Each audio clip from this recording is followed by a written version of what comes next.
Prince Charles, at one time the most sought-after bachelor in the world. Quite a lot of young ladies thought they might fancy themselves as queen. He certainly made the most of his playboy image. Here was the action man prince, and here were a list of very glamorous young women in his company. As heir to the throne, the future of the monarchy was in his hands. Charles had one task: to find the wife who would become the future Queen of England and who would produce an heir. And his choice of wife paramount. They didn't want any scandal, they didn't want any shame. But his journey has been far from smooth. He was regarded as being a bit of a liability because he was in and out of too many beds. Time was ticking, and the world was watching to see who he'd choose. From a romance with his future sister-in-law. I think Sarah would have been right up there as a possible bride. And a marriage proposal to his second cousin. He knew that she would be a suitable match. It would have been a dynastic marriage that pleased everyone. How hard was it to find the perfect bride? How would the monarchy look today if he had chosen differently? And what was it about these women that made them serious contenders? Heartache, infidelity, and romance. These are the women who could have been queen.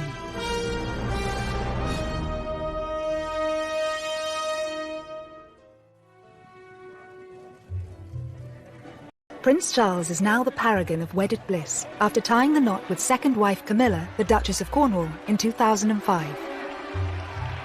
Charles and Camilla's relationship today is serious, committed, stable, and a loving partnership. I think he was always in love with Camilla. He needed her companionship in his life, and he wasn't happy until he had it.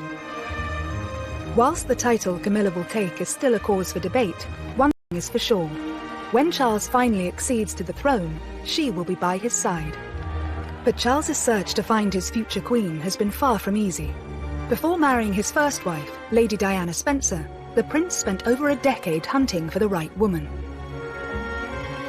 Prince Charles found it very easy to find girlfriends to have fun with. He found it very difficult to find a young lady who he could actually marry. Charles set himself a deadline, age 30, to marry. He always knew he would be under immense pressure to choose the perfect bride. In a 1969 interview, he spoke passionately about the challenges of finding her. In my position, you're going to marry somebody who perhaps one day is going to become queen. And you've got to choose somebody very carefully, I think, who could fulfill this particular role. Because people like you, perhaps, would expect quite a lot from him, almost from childhood, that the chief task of his life was to carry on the dynasty successfully. So he had to get the right woman. There were strict criteria that any potential bride would have to meet. You needed to be aristocratic, able to gain the approval of the Queen herself, not a Catholic, not divorced, and an actual virgin. It was an absolute necessity that Charles should marry someone who had not had any other relationships with men. The phrase was she had to be Virgo intacta. These requirements were being placed on Charles in the 70s, in the age of the sexual revolution. I think it's probably right to say that in Charles's social circle, virgins were about as rare as mermaids. Charged with an almost impossible task, Charles's search was also set to play out under the watchful eye of the world's media. All he needed to do was walk across a polo lawn with a woman, and suddenly she was named in the press as his current girlfriend, future wife, future queen. Whilst dozens of women hit the headlines, who were the most notable to win Charles's affections, and which of them were closest to becoming queen consort? Rumoured first love Lucia Santa Cruz was introduced to the shy 20-year-old prince at Cambridge University by former politician and the master of Trinity College, R.A. Butler. Lucia was working for Rab Butler, helping him with his memoirs and his research. She was the daughter of the Chilean ambassador. I think Lucia was someone to whom anyone would be attracted. You know, beautiful brunette, I think quite petite, but an absolute, a brain. She was about 5 years older than Charles. She was very worldly. She spoke several languages. She had her own life. And according to everyone, Charles was immediately smitten. With this amazing young woman, Charles was said to have embarked on his very first love affair. it was a physical relationship because Rab Butler's wife has said rather oddly that Charles had been able to cut his teeth on Lucia, which is a horrible way of putting it. But I think basically what she was saying was that, you know, she was sexually experienced and that was a good thing for Charles, who was a complete innocent. He was younger than his age, and this was true in a sexual sense as well. He'd had no early experience with women. I think his eyes opened to the great possibilities that there were out there. Whilst Lucia is regarded by many as Prince Charles' first serious girlfriend, was she ever a contender for Queen? Lucia could never have been a serious contender for marriage with Charles. I mean, Charles was simply too young, and I, doubt she'd have been interested. But of course, She was Catholic. As heir to the throne and the future head of the Church of England, he could not marry a Roman Catholic. So Lucia was never going to be in the running because of that. As future king, Charles would have to favour duty over passion. It's said that Lucia still remains good friends with Charles to this day, and it's widely reported that she even played matchmaker for his next serious relationship with Camilla Shand, one that would ultimately change the course of his life.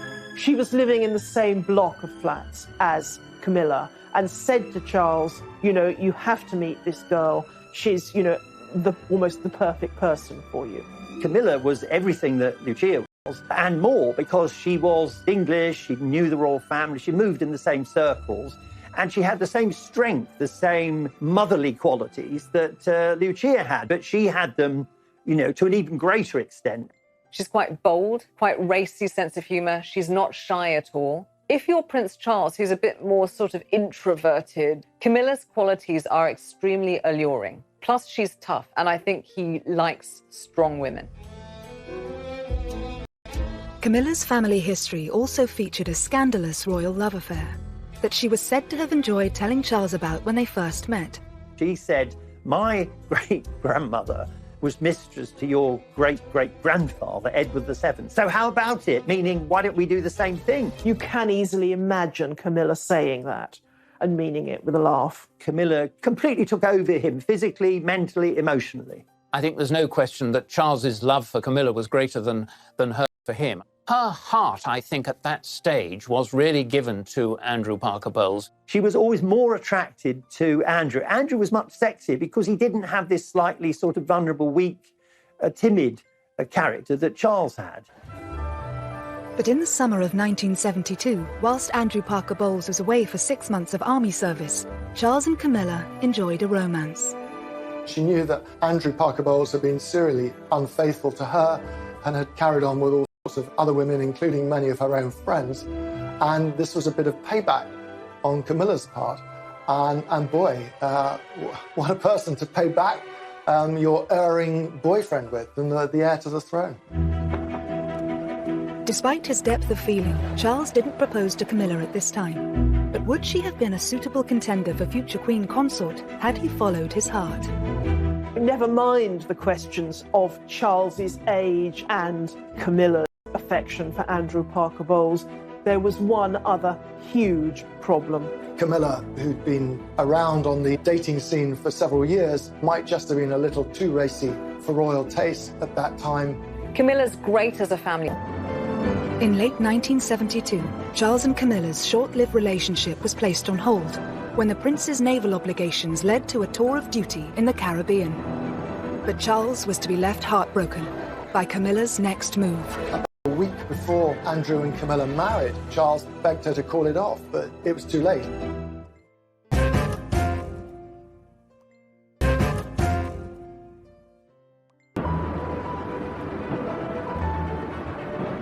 Whilst on a tour of duty in the Caribbean, Prince Charles learnt that Camilla Shand and Andrew Parker Bowles were engaged to be married. Charles was devastated, desperately upset. About a week before Andrew and Camilla married, Charles begged her to call it off, but it was too late. Just after Charles heard that Camilla was engaged to Andrew Parker Bowles, he also heard that Princess Anne had become engaged. After losing Camilla and then seeing his much-loved younger sister Anne marrying Captain Mark Phillips, I think he did begin to put pressure on himself to try and find a suitable bride. Charles didn't have to wait A week after Anne's wedding, he attended a shooting holiday in Spain, hosted by family friend Arthur Wellesley, the 8th Duke of Wellington. Here sparks flew for Charles, with a true blue blood. Lady Jane Wellesley was the daughter of the Duke of Wellington, one of our most distinguished and noblest families. She was a very attractive, spirited young woman. She was a journalist, so she was somebody who was independent-minded, wanted to be a career woman, making her own way in the world. No, I'm buying my own lunch. Are you? She and Charles seemed very well matched. I think he did think about her as a serious prospect at that time. Many people thought that she was a huge contender to be the future queen. 22-year-old Jane's eligibility didn't go unnoticed by the press. She was the first young woman associated with Charles that the press picked up on as a possible future princess. They were followed everywhere, and she was followed everywhere. She just found the pressure too much to bear. There was a huge amount of press and media speculation, which actually led her to finally snap, understandably, and say, on the record, do you honestly believe that I want to be queen? This was a problem with many of the aristocratic women that Charles dated. They didn't yearn to be the wife of the heir to the throne because they were already titled. She was already Lady Jane. Why would she choose that when, the downside was that for the rest of her life, the press would follow her everywhere. They'd criticise anything she happened to say inadvertently. It would be a nightmare, and she knew that. As an eligible bachelor, actually his role as prince was off-putting for lots of women. Had the press not helped to scupper this perfect match, how much different would the monarchy have looked today? I think Jane Wellesley would have been a very good queen. As it happens, I think she was sensible, she was intelligent, she was modest. She would have brought to the whole business of being queen much more than Diana did. She was a ticking bomb from the very word go. It was now 1974, and Charles' great-uncle, Lord Mountbatten, had a piece of advice for the 25-year-old prince. Mountbatten was urging Charles specifically that a young man should sow as many wild oats as possible before marriage, but that he should then marry a sweet, innocent girl so she can remain on a pedestal. It certainly looks like he did take that advice. Charles was incredibly close to Mountbatten, and he became one of the biggest influences on the prince's love life. I think Charles did have a bit of a fractious relationship with his own father, the Duke of Edinburgh. So I think his uncle provided him with just a lot of friendship and a lot of support. He advised Charles in a very loving, but also very calculating way. He was very much on the dynastic make, and he saw Charles as someone whom he could influence. It helped cement his connection with the royal family. He'd always interfered in royal life and had been doing it for many years. Decades before, Mountbatten had really tried to orchestrate the marriage of his nephew, Prince Philip, with Princess Elizabeth, the heiress to England. Now, that marriage, of course, happened, but not without Prince Philip actually warning his uncle to back off. Nevertheless, he was the mentor in Charles's life, and it was his advice that Charles decided to follow. Dickie Mountbatten was so supportive of Prince Charles's erotic adventures that he offered him the use of his own property, Broadlands, as a secret love nest or hideaway for Prince Charles to take his girlfriends. Charles didn't find it difficult to attract these young ladies. By the mid-70s, his public image had undergone something of a transformation. He was always under pressure from his father, Prince Philip, to be a real man, to be a sort of James Bond figure almost. So he got the Aston Martin, he did military service, he learned to fly helicopters. He was a good horseman, he was good at playing polo, he had a good figure. It looked very good in white riding breeches. He would take his shirt off and he looked pretty fit in many ways. He wanted to be someone who put himself on the edge of danger, and that sort of... A string of romances ensued, but in 1976, just 2 years away from his self-imposed marriage deadline, one particular lady hit the headlines. Davina Sheffield was the ex-debutante granddaughter of wealthy industrialist Lord McGowan. She was well-connected, cousin of Samantha Cameron. She was, a good rider. She was very good-looking. Often the women Charles went out with were dubbed Charlie's Angels, and she was said to be the most attractive out of all of these Charlie's Angels. Charles was said to have wooed Davina away from her boyfriend and could not disguise his love for her, even in public. She was thought to be somebody that Charles took really very, very seriously indeed, and that this was a real meeting of souls as well as bodies. This was a viable enterprise, and that she might be the one that he actually chose. But it wasn't long before the relationship came to a sudden end. The story of Davina Sheffield and Charles was the story of several young women and Charles. At the time, there were rumours that Charles might propose to her. Her ex-boyfriend was pursued by the tabloids and wound up revealing that he and Davina had lived together, lived in sin, as it was put. And the moment that this emerged, it killed the romance between Charles and Davina Sheffield. And that is a pattern that kept on happening. Davina didn't fit into the criteria of the perfect woman, as dictated by the royal firm. But had she and Charles married, we would perhaps have a very different monarchy today. Davina Sheffield wasn't actually an aristocrat of the ancient blue-blooded type. She was descended from industrialists, so her wealth was relatively new money. If she'd married into the royal family, she would have brought in some of the freshness and entrepreneurialism that surrounds industrialism. She would be quite a breath of fresh air, much as Meghan was supposed to be when she married Harry. There's scope in the monarchy for blowing away some of the cobwebs. As his 29th birthday approached, Charles felt an increasing sense of urgency to get married, and his next significant relationship saw a return to a woman of breeding. Like Lady Jane before her, Lady Sarah Spencer hailed from elite aristocracy. The 22-year-old daughter of the 8th Earl Spencer, she was also Diana's older sister. Lady Sarah Spencer came from exactly the correct lineage to marry Prince Charles. Sarah, from an early age, had been brought up on the edge of the Sandringham estate. Even her grandmothers were ladies-in-waiting to the Queen Mother.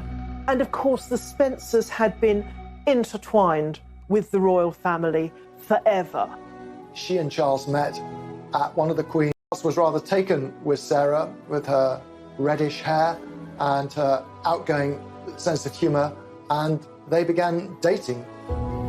After Sarah earned an invitation to Balmoral at the end of the summer, she reciprocated by asking the 28-year-old prince to a shooting weekend at Althorpe, the Spencer estate in Northamptonshire. On arrival at the house, Charles clapped eyes on Diana for the first time, who was then just 16 years old, tall and rather gangling. Diana at the time was probably too young to, really impinge very seriously on his notice. But he made a huge impression on her. Diana thought how wonderful, how dashing, how handsome he seemed in the flesh. She'd been rather taken by him as a teenager. It's said that she had a picture of him on her school dormitory wall. I think she was rather struck by that first encounter. But for now, Diana was nothing more than his girlfriend's younger sister. And it was Sarah who joined Charles on a skiing trip to Closters in the February of 1978. To go on holiday with the Prince of Wales was quite a big step, and it did suggest that this romance possibly had legs. But on their return, Sarah made a huge mistake. In Closters, she became close to some British journalists. Back in England, at lunch with them, she had a far too frank conversation. She was being needled and quizzed about her romantic expectations and her past, and she blurted out that she'd had thousands of boyfriends and that when it came to marriage, she wouldn't marry someone she didn't love, were he the dustman or the King of England. She then realised what she'd done and phoned Charles to confess. He said, "You've done a very stupid thing." And that was that. She was basically not just telling him that she didn't love him, she was sort of telling the whole world that she didn't love him, even though he was the future King of England. So I think that was quite embarrassing for him. As far as Charles was concerned, for his girlfriends to talk to the press was just about the worst thing that they could possibly do. Lady Sarah would eventually watch her younger sister marry Charles. But how would she have fared in Diana's place? I think she'd have been a much better match for Charles, because Charles needed someone who's a bit stronger than Diana, and Sarah was that person. I like her honesty and her toughness. I wish that some of that boldness had transferred to Diana. Instead, Lady Sarah was happy to take the credit for Charles and Diana's union, calling herself Cupid. But it would be another 3 years before their relationship would begin. In the meantime, Charles would propose to 2 other women.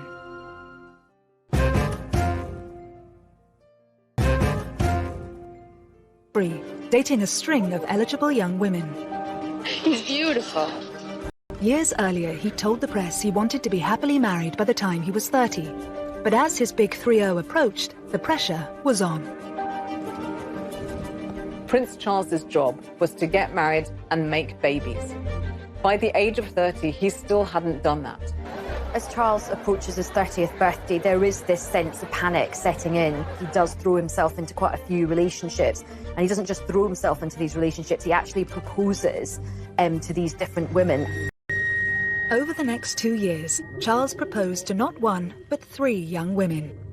His next love interest, Amanda Knatchbull, seemed to tick all the boxes, and more importantly, had the approval of Charles's romantic mentor, his great-uncle, Lord Mountbatten. But that was hardly surprising. Amanda Knatchbull was the granddaughter of Earl Mountbatten, and she was someone who he had known since she had been a child, of course. She's also Prince Charles's second cousin. So with Lady Knatchbull, he really kept it in the family. Charles was 9 years older than Amanda. Was it pressure from Mountbatten that had once prompted the prince to speak to 16-year-old Amanda's mother about her being a future royal bride? Charles considered it from a very early age, but I think that Mountbatten had sown the seeds. I think Charles, the future king, was, as far as Mountbatten was concerned, he was a pawn. He was a pawn in the dynastic game, and he was a pawn that he hoped would go down the board and become a king, and that king would have as his queen Amanda. I find that the most interesting of the relationships, not because it was emotionally intense on either of their part, it wasn't, but because Charles seemed so ready, so willing to consider a very young teenager as a possible bride, just, because everyone told him he should do. Amanda Knatchbull's mother, Lady Brabham, was very wary. I think she sensed that Charles was casting around for someone who was suitable rather than someone who he was in love with. She told Charles to wait and see if a relationship developed. Over the next 5 years, Charles and Amanda did become close friends. But how suitable would she have been as a royal bride? Amanda Knatchbull was descended from Queen Victoria. She was supremely aristocratic. She was virtually part of the family already. She knew the ropes. So from many points of view, she was absolutely ideal. I think he was very fond of her, and obviously they had a mutual closeness to Lord Mountbatten. He knew that they didn't fall in love at first sight. They weren't having sexy romps. This would be an old-school merger, not a love marriage. In 1979, Charles did propose to 21-year-old Amanda. But despite pressure from Lord Mountbatten, it appears Amanda wasn't interested in becoming a royal bride. He did propose, and she was quite firm, and she didn't say, "Oh, thank you, how wonderful, I need time to think about it." She actually turned him down on the spot, but she did it with great elegance, and it left no bad feelings. Amanda Knatchbull turned Charles down because I think she just couldn't bear the thought of the exposure to the pressures of monarchy. She doesn't see herself as a future queen. As far as Charles was concerned, he was disappointed, but perhaps not that disappointed, because I don't think that the chemistry was really ever there as far as he was concerned. He was being a dutiful nephew as opposed to an ardent lover.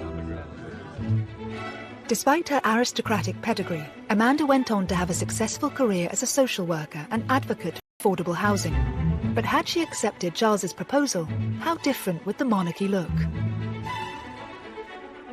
She would have been politicised, socially clued up, a reforming queen. She wouldn't have just travelled around wearing a tiara and amazing clothes. After Lady Amanda's rejection, it seems Charles didn't hang around, because shortly afterwards he was seeing another heiress, Anna Wallis. She was the next in line, not to the throne, but the next in line to Prince Charles's bedroom. Interestingly, if you look at pictures, she looks, as someone once put it, like a more dangerous version of Lady Di. Well, it appears to be a full-on passionate romance. I would say they had a very hands-on relationship. Charles and Anna are said to have connected through a mutual love of country sports. But on paper, was Anna a strong contender for the role of royal bride? Anna Wallis was the daughter of a Scottish landowner. So in one sense, she looked really quite suitable. She was horse mad, hunting mad. She was known as Whiplash Wallis, apparently, partly for her temper, her quick temper. She always rode higher and faster and longer than people on the hunt. Charles was very much taken with her for a brief while. The royal family don't tend to like women who have particularly strong personalities, so she might not have actually been a very good fit in the long term. In early 1980, Charles is said to have proposed to Whiplash Wallis. However, it's rumoured that Anna turned him down because his old flame was back on the scene, Camilla Parker Bowles. Marry Anna Wallis, or perhaps he was just pretty desperate, full stop, because he proposed to her twice. The thing is, it was obvious by this stage that Charles was in love with Camilla. Anna Wallis was the first of Charles's girlfriends to, as it were, have Camilla really shoved in her face. The Royal Opera House, Covent Garden, tonight. The formal climax of the Queen Mother's birthday with applause from 20 members of the royal family, dozens of peers... But it was at the Queen Mother's 80th birthday party, where both women had been invited, that the relationship turned sour. She was like a wallflower. He just ignored her the whole evening. And who did he ignore her for? He ignored her for Camilla. Charles and Camilla seem to have reignited their relationship at red heat, basically, and they weren't that discreet about it. Anna was furious, and she said to Charles, "How dare you? I've never been so badly treated in my life. You've left me on my own, and now you can jolly well go on your own without me." And that was the end of the relationship. And Anna was dispatched with a crack of the whip lash. After Anna's proposal was rejected, was it to be third time lucky for the Prince of Wales? In 1980, Charles was still grieving the loss of his mentor, Lord Mountbatten, who had been killed the previous year in an IRA bombing. He was staying at a friend's country house when he started chatting to a fellow guest, a 19-year-old Lady Diana Spencer, the younger sister of his ex-girlfriend Sarah. She famously spoke about how sad he'd looked at Mountbatten's funeral the previous autumn and how she'd been struck by it watching it on television. And I think it was that which struck a chord with Prince Charles. Diana seems very early to have considered herself as a suitable bride for Charles. She's quoted as once having said that, you know, she kept herself tidy on purpose. Diana herself says that night his hands were all over her. But over the course of the summer of 1980, Charles set about pursuing her with gusto. There was a 12-year age gap between Charles and Diana. So what was it about this particular aristocrat that made her so suitable for the role of future queen?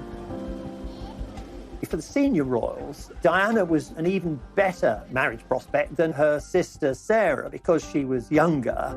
She hadn't had any boyfriends who were likely to talk to the press. She was from an ancient family with connections with the Churchills and with every other aristocratic family in the country. The Spencers and the royal family had been so close for Jen, part of the club.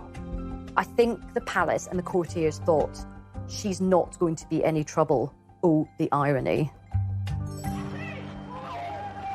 Once the press realised Charles was dating Lady Diana, they didn't leave her alone.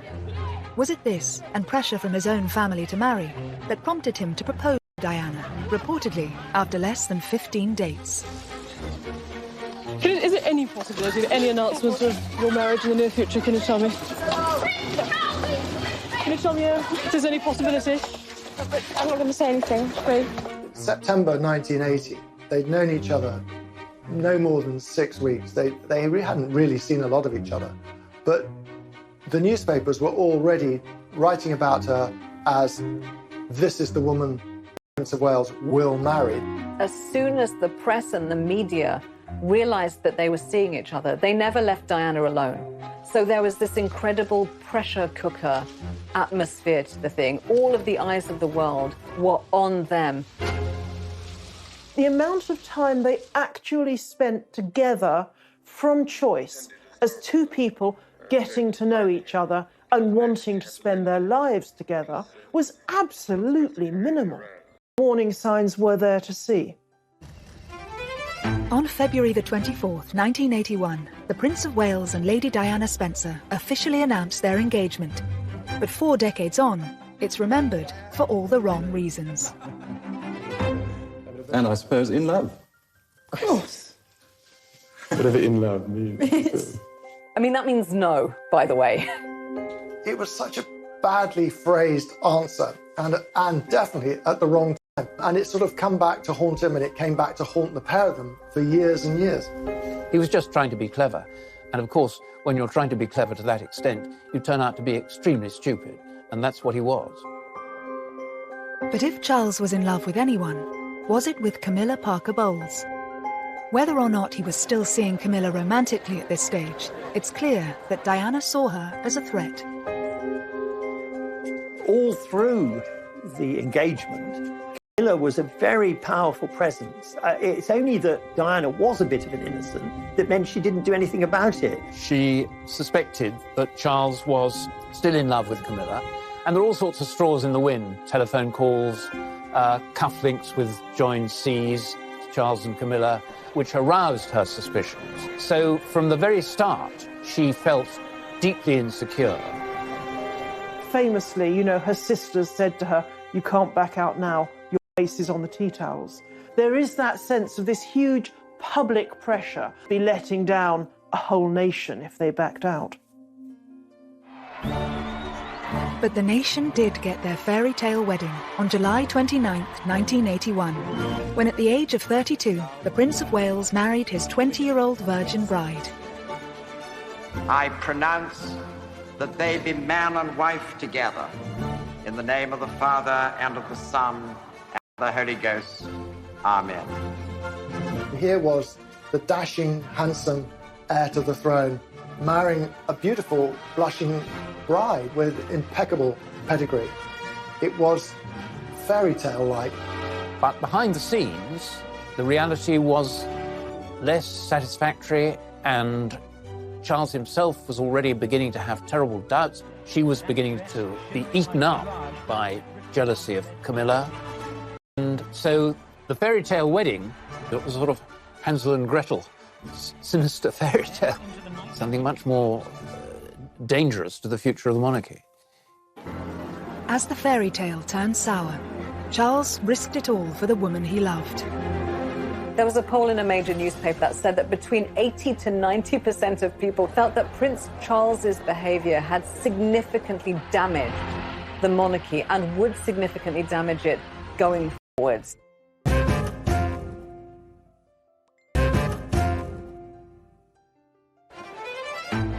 At the start of the 1980s, as far as the world was concerned, Prince Charles had got his fairy tale princess, his happy ever after. How are you enjoying married life? Highly recommend. And when William